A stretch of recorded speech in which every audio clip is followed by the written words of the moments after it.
Adopted people, do you regret meeting your birth parents?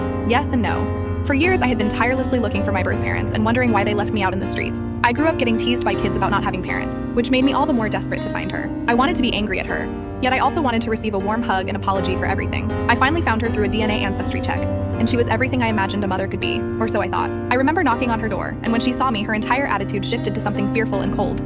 I asked if she knew who I was, and she shook her head no, trying to close the door on my face. I stopped her and left her my number before leaving. I prayed that she would call me, and she luckily did after a month of waiting patiently. We met up at a cafe where she acted rude and uninterested, telling me to leave her family alone and live like strangers. I was shocked. This was in no way how I imagined the meeting would play out. I asked her if she felt any sense of guilt leaving a baby all alone in the world, and she told me no, straight to my face. I felt so angry I started tearing up. One of the older waitresses pulled me to the side, asking if everything was fine, which gave me time to recover and freshen up. I headed back to the table to let out all of the hate and frustration I held on all those years.